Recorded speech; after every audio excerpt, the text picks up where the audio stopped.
Okay, it's recording. Okay, Leah, I see you there. Let me get you marked off. There we go.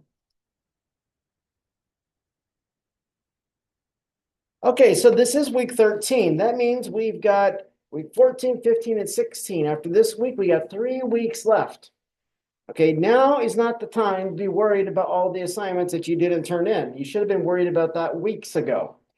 But if you do look at the grade book and you see that you are missing assignments, you can contact me and maybe we can find a way that you can get some of them caught up. All right. The policy at the university is that in a 16-week course, your assignments can be 4 weeks late, but you lose 10% per week. Discussions can only be 3 days late, and you lose 10% per day. That's because a discussion isn't an individual assignment. You are discussing something from the course with other class members. That's why the replies are so important. So it helps to be able to discuss that in the week that we're actually going through it. So contact me if you're behind on stuff. It's your job to keep up with what you've turned in and haven't turned in. It's my job to give you the information and to grade it. So if we all work together, we can get through the semester. All right, today we're talking about interconnectedness. Interconnectedness. Now, as before, I'm going to go back to using Meadows for some of the definitions because I like the way that she does put them. Meadows refines the definition. Remember, we talked about her definition of a system. She refines that definition by saying a system is an interconnected set of elements that is coherently organized in a way that achieves something. Some important parts in that sentence when we break it down. For the system to truly be a system, you have to have elements that interconnect and they're working towards a common function or purpose. You need to have all three of these involved in a system. Otherwise, you may have the beginnings of a system or you may have the remnants of a system, but you don't have a system that's actively functioning as a system. Meadows continues, and she gives the three components of the system: elements, interconnectedness, and the function or purpose. Elements within a system are the easiest to identify. We've talked about this several times. Those are people, policies, procedures, etc. The interconnectedness is the glue that binds all these elements together. And so when our class is the example for a system, Peter and I having a discussion about work he's turned in constitutes interconnectedness between the element that is Peter and the element that is me. Okay? So when Singhi, Peter Singhi, MIT professor, he discussed that decades ago, he discussed that he felt society was blind to its interconnectedness. You should have listened to that in the Influential Executive podcast. Singhi discussed that systems thinking helps us to identify interconnectedness. In today's culture, we live in a world that most of you have only known a world that we have the online, we have the World Wide Web, we have social media. I grew up in a time period before that. There, in those days, we were connected through phones, through newspapers, through broadcast, and through cable TV. We had fax machines. When the internet became usable, it was kind of minor. We had email, there were some websites, and that continued to grow to what you now have at your disposal today, including AI. We seem to be very interconnected because of social media. I have 900 friends or something like that on Facebook. I do not know 900 people that well. I may have 2, 3, or 4 close friends, a couple that are close acquaintances, but I have got a small group. And if you look at the group of people that you truly know, the people you truly are connected with, it's not the 900 people you may have on Facebook. Now, there are some other problems that connection, the interconnection through social media brings. We don't know if the information has been vetted. We don't know how truthful it is, the veracity of the information.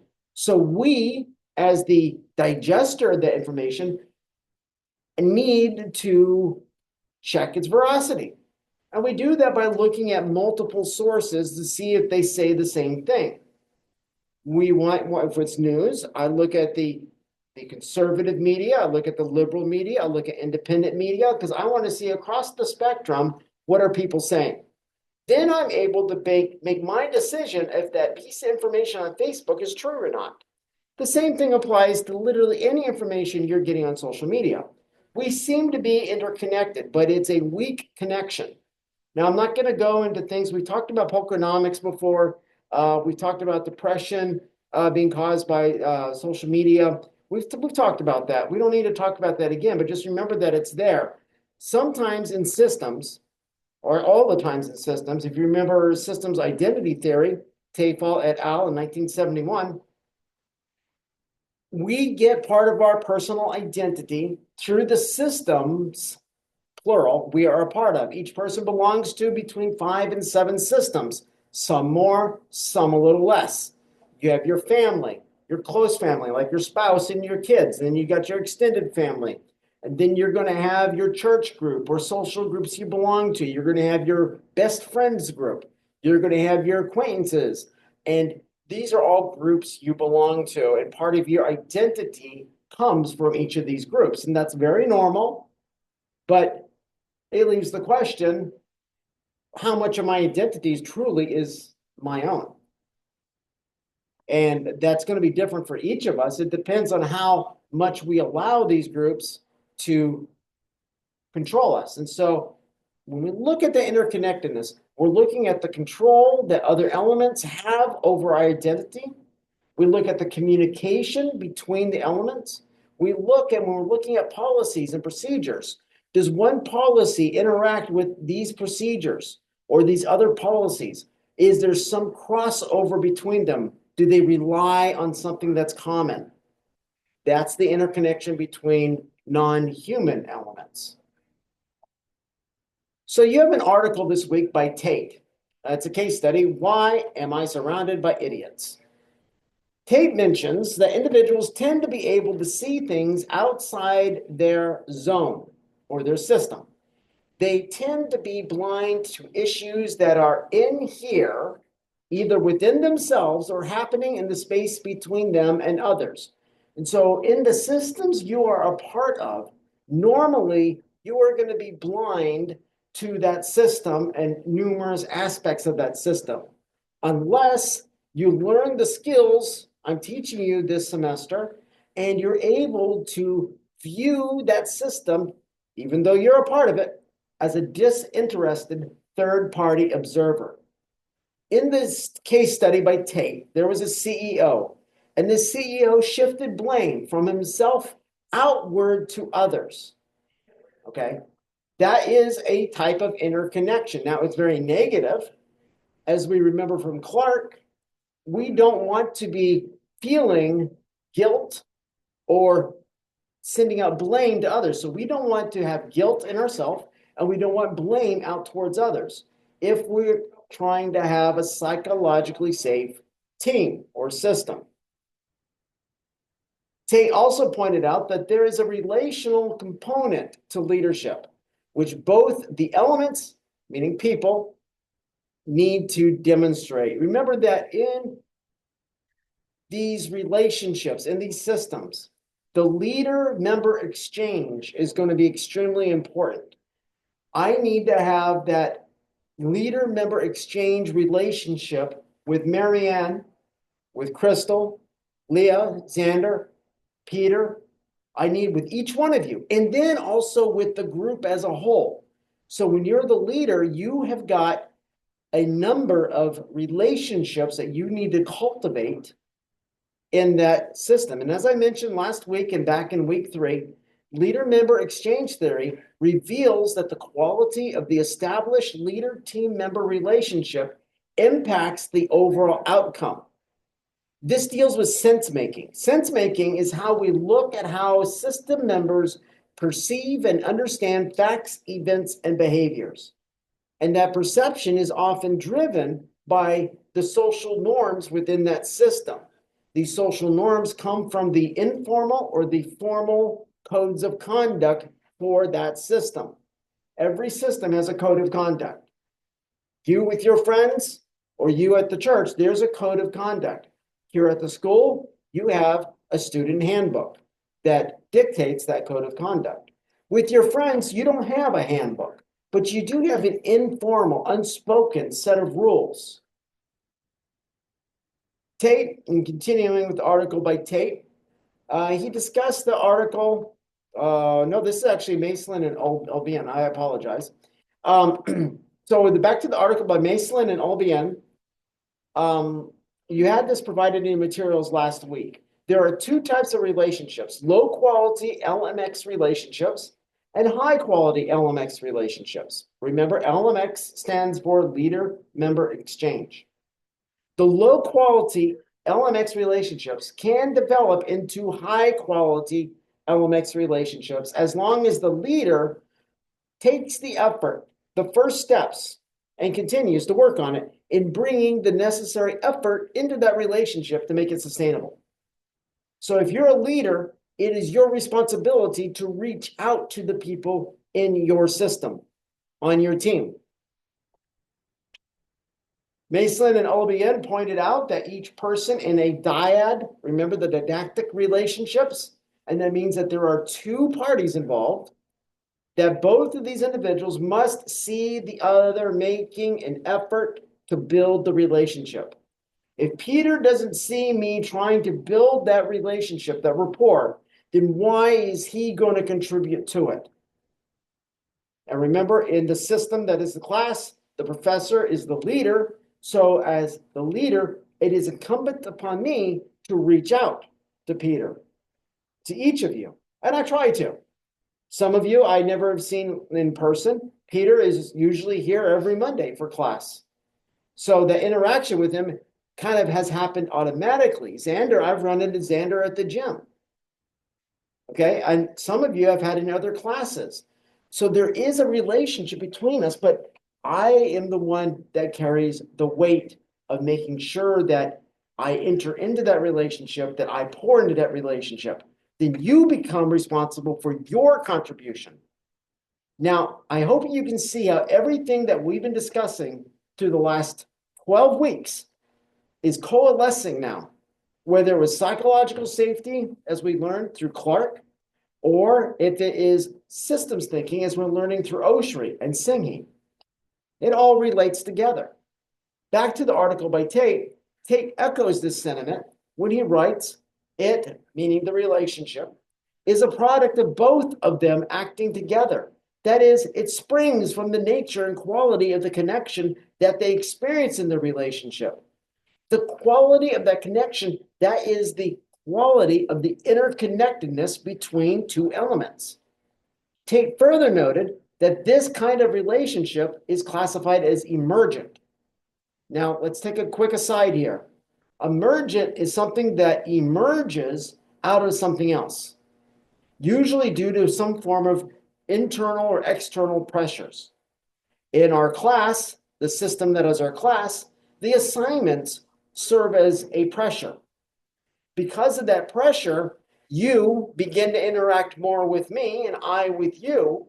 You turn in an assignment, I grade it, I give feedback, and then you question me about the feedback, and then I begin to tutor you. And so what emerges is a relationship based on that connection, that interconnection. Tate further noted that this kind of relationship is emergent. I already said that. Wow. Okay, so in discussing innovation, which includes change management, we found that systems thinking, and I did not finish that sentence. I do apologize, but that is not the first time it's happened. You are more than used to it by now. We found that systems thinking is really a way of leading a team toward innovation. We found psychological safety was a way of leading your team to innovation. You have inclusion safety. You bring people in. The criteria is they're human. You have learner safety. It's safe to make mistakes. You have contributor safety. It's okay to bring your ideas. And then challenger safety. It is safe to challenge status quo. That status quo is the old way of doing something. Through doing these 4 steps, we begin to allow the soil to become fertile for emergent properties of relationship and innovation to grow. So we have to consider the history of a system or organization, and we got to be able to consider emergent situations that develop. And I'm surprised Grammarly didn't pick that second arrow up on the same slide. How embarrassing. Okay, so we set the parameters. We're going to look at a system between this date and this date. We're going to go from this position up to this level of leadership and hierarchy. So we establish it in time and we establish it hierarchical. We look at that system. We got to look at the history of that system. And sometimes we may need to do a quick look at the time periods before the dates we set. If we say we're looking at this system between 2010 till now, we might have to consider what was it doing for those 10 years before, between 2000 and 2010. Now, we don't do a heavy evaluation there, but we're looking for the history. What are the stories, the internal stories in that system? This approach sees organizations as emergent phenomena, okay? And that's very true. What makes something an organization? Is it the legal paperwork that makes Cleary an organization? Well, legally, of course. But at no point in time was Cleary just an idea on a page. Somebody had to write it on that page. And they were working with a group of people about an idea way back in the 1800s. So there we see the organization at Cleary University emerged. It's an emergent property based on the interconnectedness between the founder and the people that were helping him start this.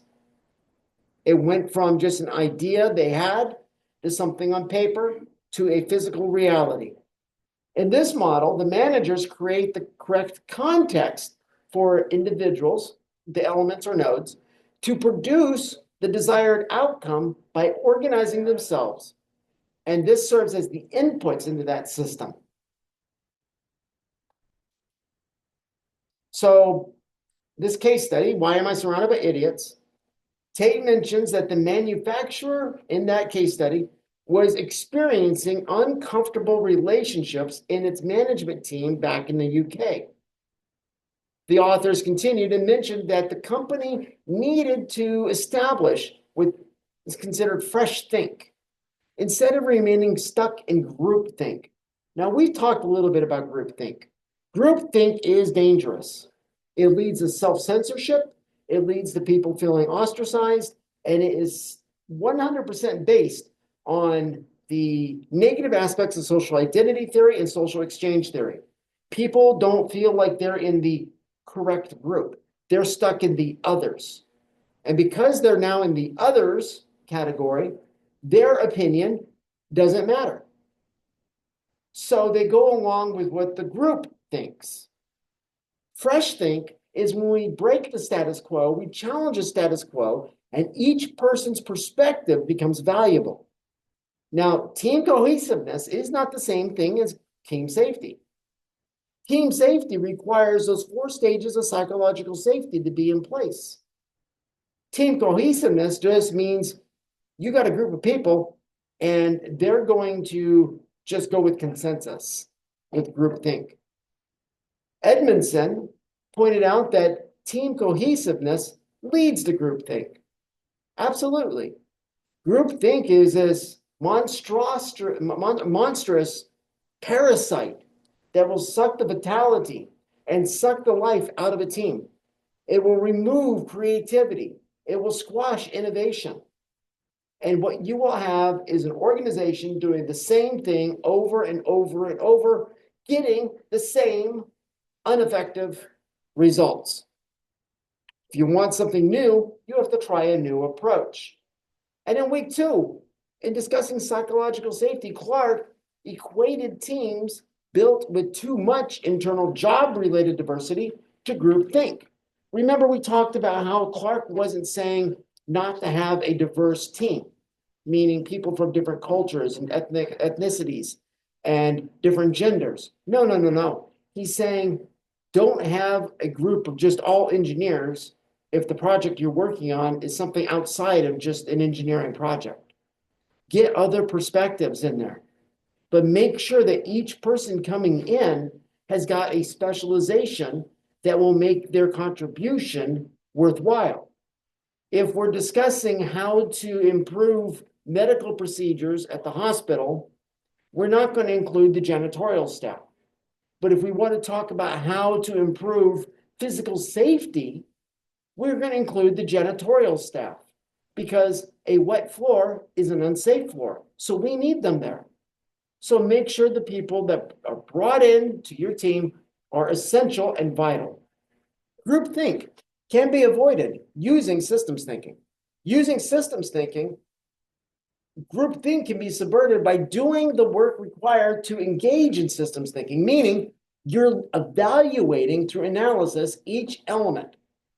Then you step back and you apply synthesis to view that system holistically. In doing so, each element becomes vital. Now, Peter, Bonnie, Jacob, Leah, Crystal, Marianne, everybody's input becomes vital to the life of the system. Nobody is pushed away into the others category. Nobody is made to feel like they have to self-censor, not contribute. So yes, systems thinking is a great way to avoid groupthink because one, you can see its origins. And then you go back and you remove what led to that groupthink, making people feel like they can't contribute. So you bring in psychological safety. So now let's go back to Oshri. Here we are, we're in Act 3. Oshri, in discussing human nature, wrote, for the most part, we human beings do not see the larger system processes of which we are a part of. It is difficult for us to see the system we are sitting inside of. But yet, as systems thinkers, we need to learn how to do that. And it is a skill, and it's a skill that you're getting this very fall. This is a long thing here, but we're going to go through it. In looking at blindness and its consequences, Oshri noted, in Act 3, we will explore the consequences of that blindness. Our focus will be on peer group relations, on the interactions among tops, among middles, and among bottoms. We'll treat each of these groups as a system within the larger system of the organization. We shall see how each of these systems blindly and reflexively fall into dysfunctional patterns of interaction, turf warfare among the tops, alienation among the middles, groupthink among the bottoms. Because remember, a system is typically part of another system. Just like this class is a system, but it's also in the system, not just of this class, but of the academic part of Cleary University. Then it's also under Cleary University. Then it's also under the system of higher education. And so there's usually going to be a system that's above the level of where you're at and above that level and above that level. I've used before the Earth and the Moon are a system, but that's not the end of it because they're in the solar system. The solar system is in the Milky Way galaxy. That galaxy is in the local cluster. The local cluster belongs to a section of the galaxy. I mean, not galaxy, the universe.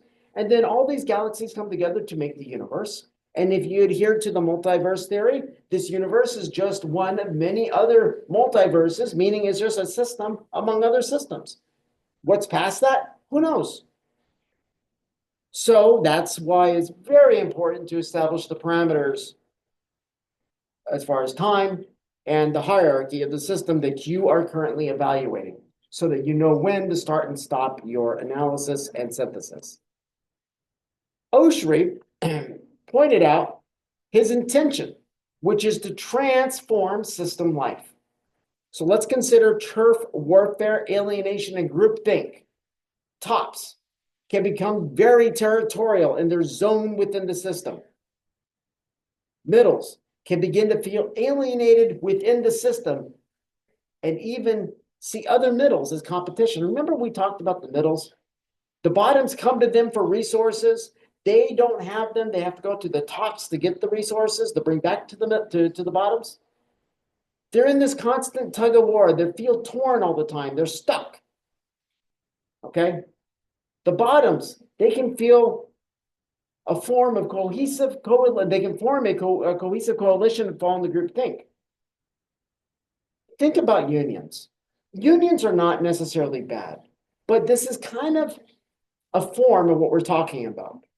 If you've got a team of 10 people and you start seeing cliques, subgroups springing up, Peter and 3 people over here, Bonnie and 3 or 4 people over here, and they start trying to they coalesce around themselves. They begin having groupthink among themselves. They try to start controlling other aspects of that system. Now we got a problem.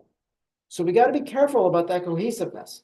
You want your team to be cohesive as a unit, but you don't want them so coalesced together that they no longer bring their perspectives. Tops and territorial turf pattern. Tops often learn as much as possible about their area. They gain as much knowledge and become as responsible as possible. They're a top for a reason. Okay? However, a silo can begin to form as they start to feel a lack of support from other tops. If you're on a C-suite, let's say you're the COO, you might feel that the CFO and the CPO and the CEO, they're not supporting your initiatives. They're not supporting what you're bringing to them. They're not helping you out. That's that lack of support. Tops can rate themselves and other tops as they seek status. And so now you're comparing myself as a CEO against the CFO, against the COO, and you're trying to figure out who's better.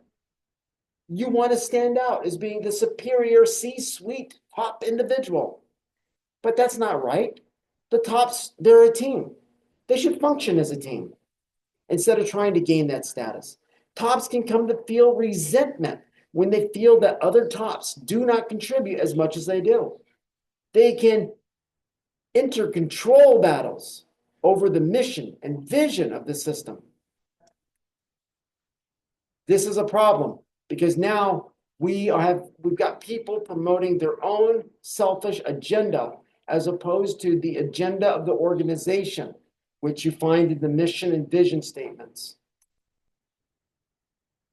There's a relationship breakdown among the tops. They shake, they fall apart. They experience system consequences of conflicting messages, causing confusion throughout the system. There is limited cooperation across system lines with the loss of potential synergies. Redundant resources pile up in their separate stovepipes. Many organizations historically have used the silo approach. Each silo is headed up by a senior executive. That senior executive is the top in that silo, but they're not the top in the system. And they go to war against the other silos and their tops. They try to hoard resources. And if you're in charge of distributing resources through the organization, now you only distribute to the tops and their silos who actually make you feel like you're number one. So now you're controlling their access to resources. This does create a lot of confliction.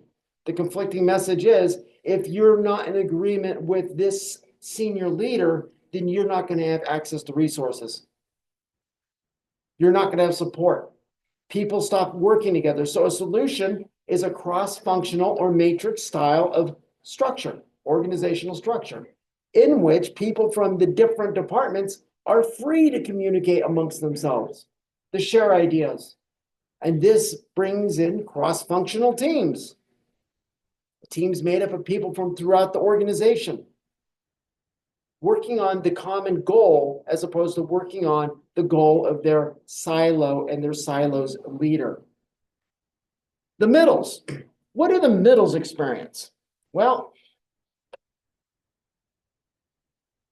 they can feel like they're not a group, a non-group. They feel isolation. Here you are, you're a middle. You've got other middle managers working around you in the organization. But in order to get anything done for your team, the bottoms of your direct reports, you go to a specific top. You talk to that top, request the resources, you get them or you don't. If you come back without the resources, the bottoms, your direct reports, feel like you're not helping them. They begin to resent you. The tops feel like you're asking for too much. They begin to resent you. You, in turn, can't turn to the other middles because they're caught in the same bad dance in their silos. So what happens? You start resenting each other. You're not coalesced as a unit of middle managers. You're individuals bobbing up and down on the ocean of the organization. Symptoms. Middles can begin to feel like they are unique and alone. Yet every middle in that organization is more than likely encountering almost identically the same problems you are. And if you would just talk to each other, you could find this out and at least have peers you could actually talk to that could understand you. They can start to judge other middles in an evaluation manner, similar to what the tops are doing when they're seeking status. Here, you're wanting to see who the best middle is, and you want it to be you. You can feel like you got no collective power. You can't talk to the other middles. Other people in middle management, middle leadership, you can't talk to them.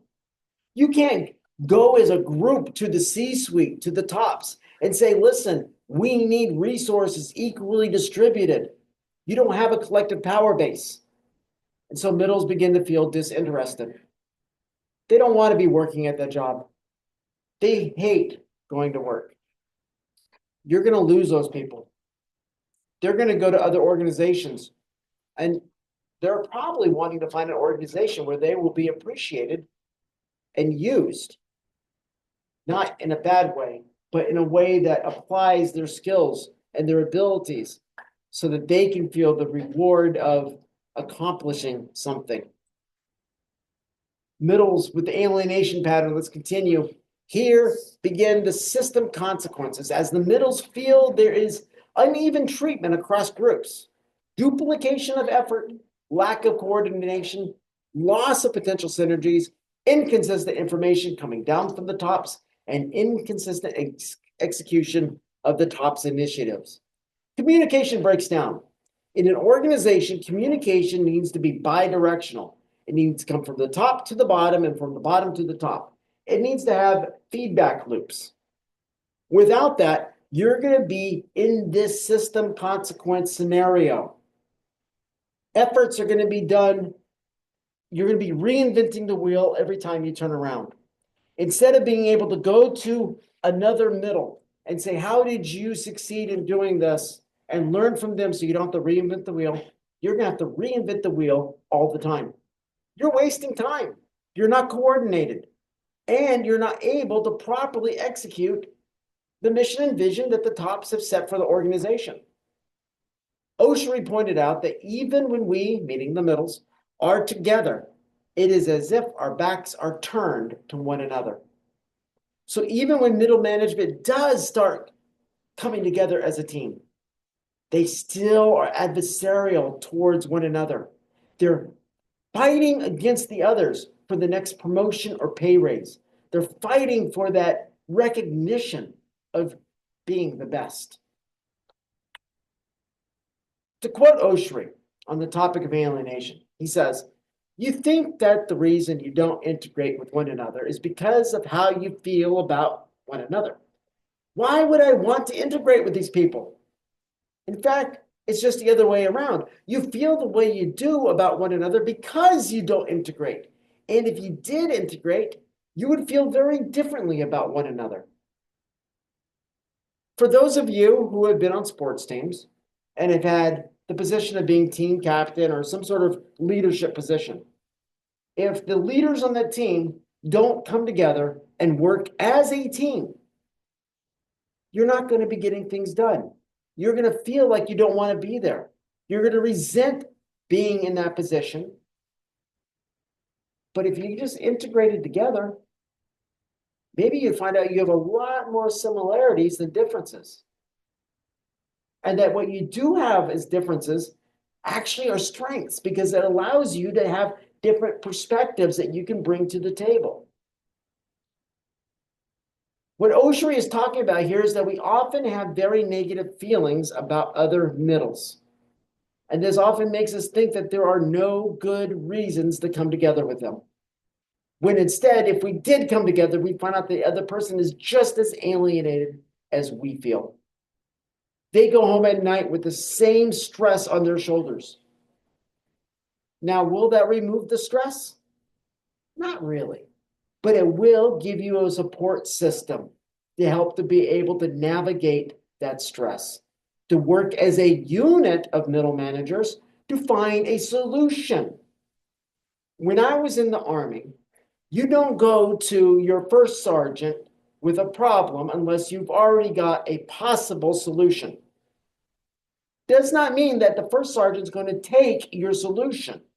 It shows the first sergeant that you've literally thought it through, and they appreciate that. Well, tops, and ironically, a first sergeant in an Army unit is called top. That's their nickname. Tops, as we're talking about them, want to know that you have looked at the problem.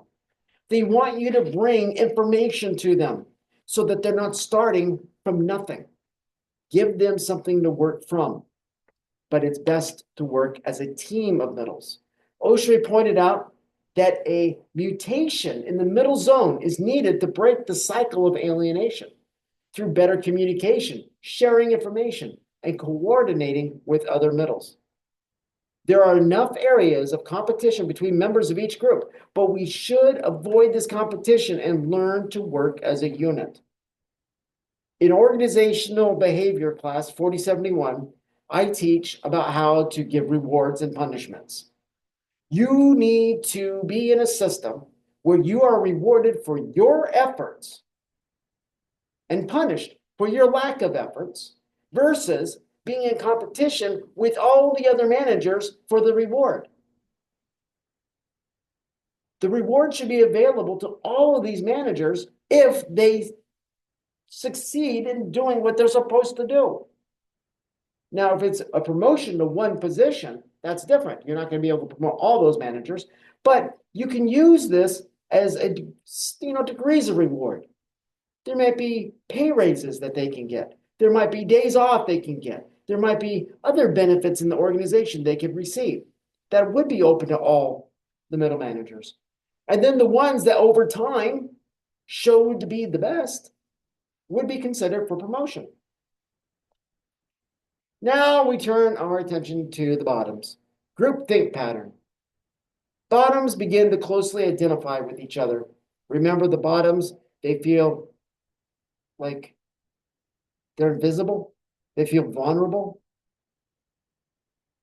The internal group pressure to stay within that group's boundaries. If you are a bottom and you get promoted to being a middle, you realize that a lot of the other people that you've been working with, the other bottoms, are going to resent you. They're going to see you as a traitor. You crossed the picket line. You left our group, and now you're one of them. You're not us, you're them. Us versus them. It's that group mentality coming to play again. The identification by social grouping. So the symptoms, bottoms can start to have an inflated sense of value. Sometimes people are at the bottom, and when they start their job, they know they're a bottom. They do their job, but over a time period, especially with groupthink coming into play, they think that they deserve more recognition in that organization than other people, than the others. These others could be other bottoms, the ones that they imprison, that they punish for speaking out. They could think that they deserve more than the middles or the tops. They begin to have a sense of entitlement. The in-group versus out-group. Remember, the social identity theory we talked about in week 1 comes into play, and this creates a feeling of differential treatment. You feel that you're being treated differently, poorly. The bottoms feel exiled when they do not conform.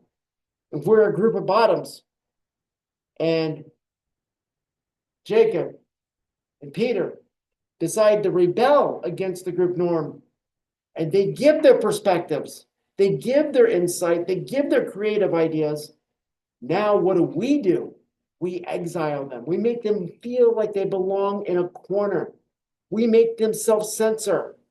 We push them away. And as bottoms, as that group continues to fracture, they experience splintering. Now you've got different factions. You have Peter's faction over here. You have Leah's faction over there.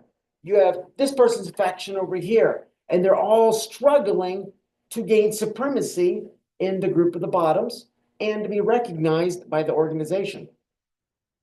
That's really where peer pressure begins to form, or at least take part, to be manifested in the bottoms. This can lead to bottom group members submerging how they feel when it differs from the group norm. Instead of saying, yo, I don't think we should do it that way anymore, and here's why, that person just keeps it inside. They don't share it with anybody. And when an outcast group member tries to speak up and say what they think, and when it differs from the group norm, they feel like village idiots, according to Oshry. Think about that. That's not a good place to be. Now we find the system of consequences, of energy that could be devoted to pursuing a common goal, whether it is doing the work of the system or working to change the system, is wasted. That effort is wasted on internal struggle between the different groups, the different factions. In the pursuit of in unity there is strength, the potential power of in diversity there is strength, it is lost. You see, we like to always think that in unity there's strength, but the more that we look into how systems function, how teams function, we see that it is the diversity that brings the change, that brings the innovation, that brings the new ideas. It is the innovation, that diversity that brings the innovation that leads to increased revenue gains.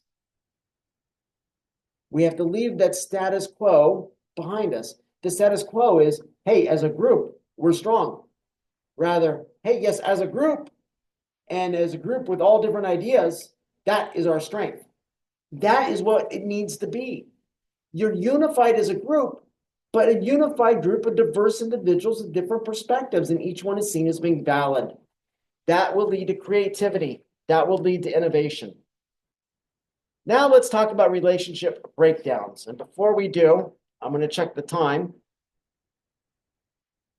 And I need to figure out what slide we're on real quick. Give me 1 second. I'll come right back to this.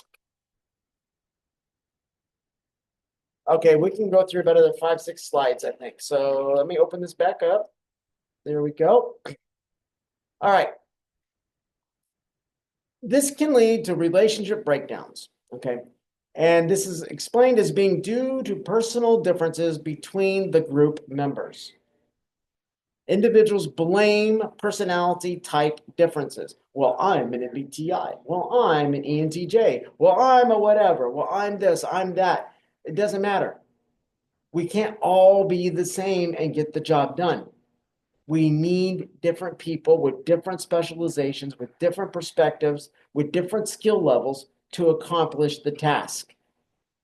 We don't need to blame the personality type differences, because that is the weak way out.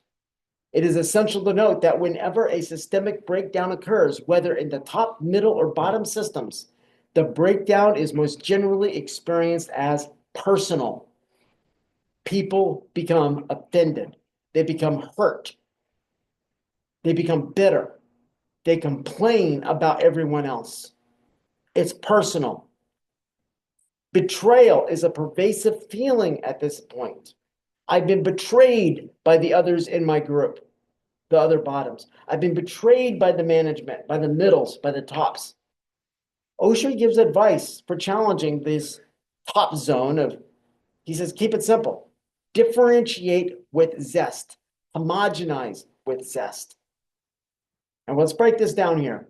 Under keep it simple, Osher explains that this means that as a top, one should avoid taking all the responsibility for everything. Share responsibility with other tops. Don't carry the weight of the organization on your shoulders. Let all of the tops bear a part of it. And when Osher mentions differentiate with zest, he's referring to differentiating viewpoints between relationship partners. We need these different perspectives. And lastly, when Osher discusses the need to homogenize with zest, he's referring to a concept that can destroy a partnership.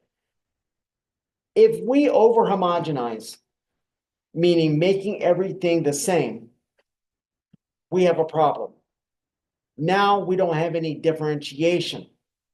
We don't have a multiplicity, a multitude of perspectives.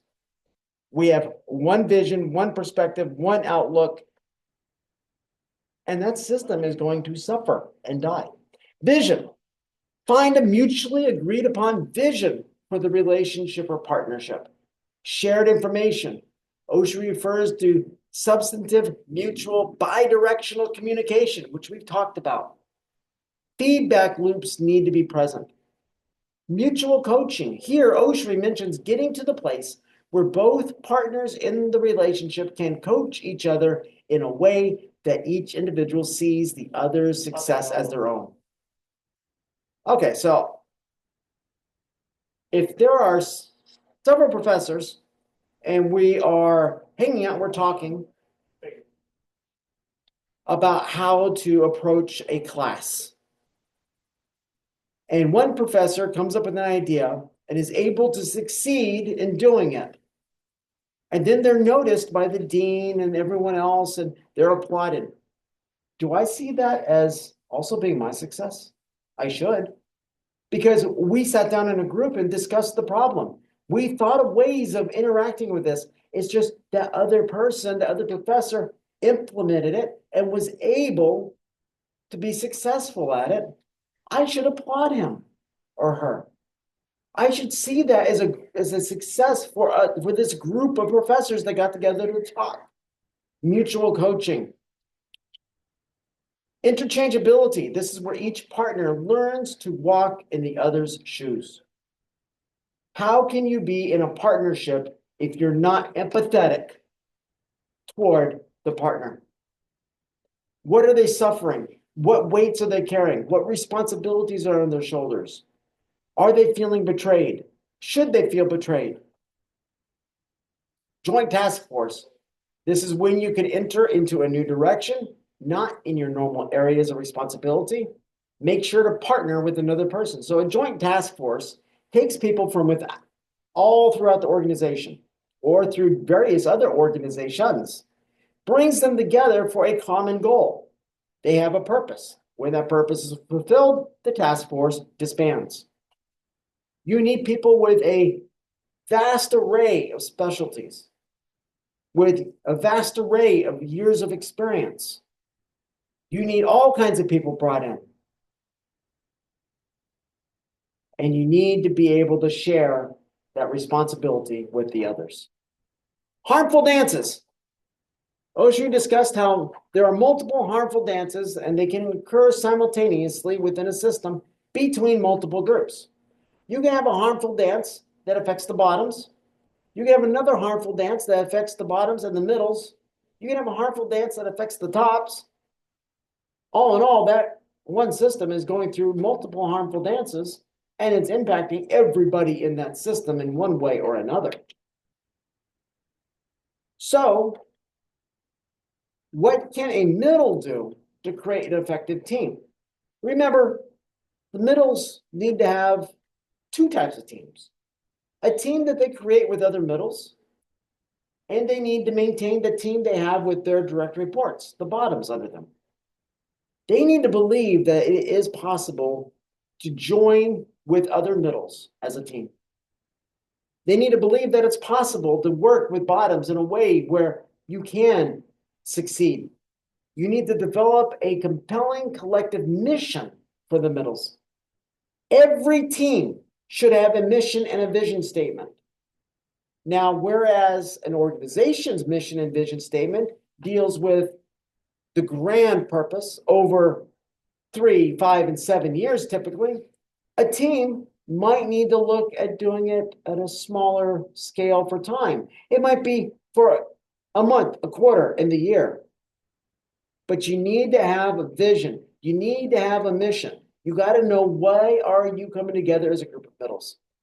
You need to get past the myths of alienation. And this requires learning about each other in that middle zone. Talk to other middles. Realize each of you are feeling alienated, which means none of you are truly alienated if you come together as a team. A group of alienated people banding together, they're no longer alienated amongst themselves. They have strength. They still may feel the tops alienating them or the bottoms alienating them, but they don't feel alienated by the middles. They can come and stand strong as a group.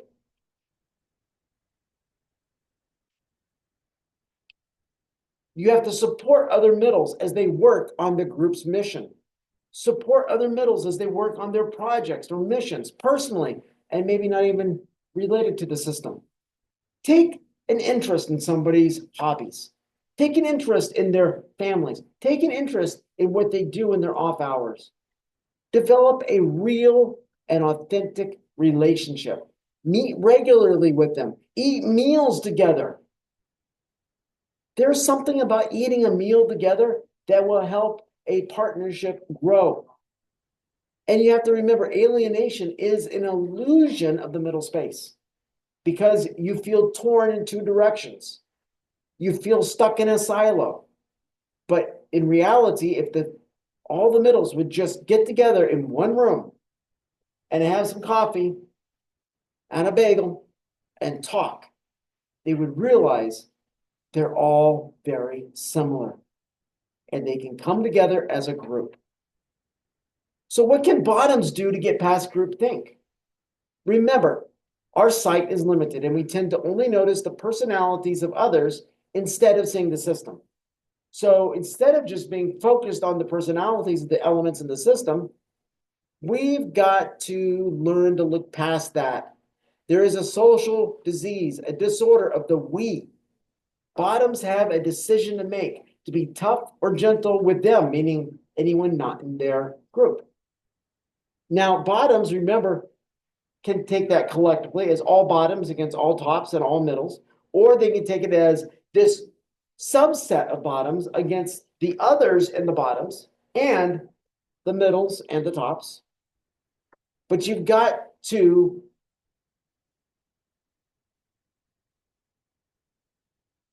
you can't go to your middle manager thinking that they're out to get you and that they're not going to help you. You need to go to your middle manager and you need to think, this is a human being who is experiencing the complexities of life just like me. Maybe they're having a bad day. Maybe they're having a good day. Maybe if I went in with empathy, they would receive me better. Walk a mile in that person's shoes, metaphorically speaking. Think about what it means to be in that position and the stress they might feel. Have compassion. Oshri wrote, whatever the form and intensity, the directional differentiation occurs with great predictability, whether in work groups, in the organization, in oppressed groups in society, or in revolutionary groups. So what can the bottoms do to get past this groupthink? Systems on their own tend to deal with vulnerability through either coercing dissenters into line. Coercion is negative. Coercion is never positive. Persuasion is positive. Coercion is persuasion applied in a malevolent way. Another way that they deal with the issue is by exiling dissenters. So when Peter raises his hand, he says, I see it this way. This is my perspective, and this is what I think we can do. If we make Peter feel like he can no longer contribute, we've exiled him. by jailing dissenters, by making them feel like they're not welcome to come to the meetings. If the bottoms get together and have a team meeting and they feel that they cannot actually be welcome there, they're jailed by executing dissenters. Sounds harsh. How do you execute somebody in a system? By getting them to the point that they quit, that they leave, or you set them up so they get terminated. They can also declare dissenters insane. Well, your ideas are crazy. You're not seeing the reality that we see. You should go talk to a doctor and get on meds. They also can do this by fractionating into separate and usually antagonistic we's. And so now we get the cliques. This group, this group, this group, all against each other. The bottoms are having all-out civil war amongst themselves, while trying to go at war with the middles and the tops. They can also deny the existence of difference. Well, this is what we as the group, the predominant group, think. So this is the only way this can be approached. There's no other way we can look at this. This is the only answer. This is the only way of viewing this. It's wrong. So these actions can make a bottom invisible and avoid negative feelings and hurt. They self-censor. They retract from the group. They disappear from group meetings. They go to their job, they do their task maybe, and then they go home. They don't interact with people during breaks. Osho mentioned an example from a workshop he had facilitated. The group had a mutant moment in which they saw the system and realized that the other participants could also see the system. This may sound strange, but when we each can come to the realization that others in the system and within our own group can have the ability to see the system, and that each person in the group has feelings, change can happen. This change can happen, but we've got to understand we're dealing with individuals. And I'm really, okay, we have 2 more slides and we'll be done for today. So to get past groupthink, it is a common illusion of the bottom space that divergences cannot be tolerated, and that we will destroy, and that they will destroy the we. If Peter's got a different perspective and a different idea on how to handle it, and we stand up against them and we just stand strong, and we're like, no, that's going to tear the group apart. We won't have strength against the middles. We'll crumble against the tops. You can't do that. That's not welcome. No, that is an illusion. The divergences in the perspectives are the actual strengths that can make the group strong. And what is striking about this is how in bottom space, compatible and synergistic differentiations are experienced as irreconcilable. So Peter has a perspective. He sees things one way. Crystal has a perspective. She sees things another way. Instead of seeing them as antagonistic to each other, maybe there are areas where they actually unite together and strengthen one another instead. It is these mutant moments that can shake up the dance of blind reflex, and people begin to see the system and enter partnerships. Do you see how hard it is to see the system? It is such rare moments of the system seeing that heighten our more common condition of system blindness. Have you ever noticed that when the dominant group in society feels challenged by the others, the dominants get triggered into the we category? It doesn't matter what side of the spectrum they're on. People, this is what we do as human beings. If we don't keep ourselves in check, if we don't critically see things and critically think them through, we fall into this us versus them mentality in an instant. It goes back to the very early parts of human existence, when we had to stand strong against other tribes of hominids. We can learn to avoid this unnecessary triggering with systems sight by being able to see the system, to see how the differences are strengths. So this week, I think, is an exciting week because now we're getting to the nuts and bolts of the system. We're learning, what do we look at when we look at a system? Okay, I can identify the people. What is this interconnectedness? Is it just communication? No. Do I let Peter have his perspective? Do I let Bonnie give her input? Do I see everybody as being equal and valid? Or do I see my way of doing things is the only right way? If we see that others have got a stake in this, and that others have got an intelligence that they can use in this, and that their rational thought will benefit the group, even when it goes against mine, now we're seeing the system. So we're going to end on this slide for today. Does anybody have any questions?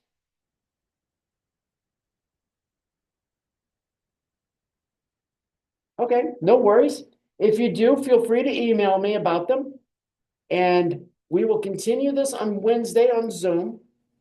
And until then, keep up with your module in Canvas to make sure you turn everything in on time, follow the instructions, and contact me if you have questions or any issues that come up, okay? Thank you all, and you have a great rest of your day.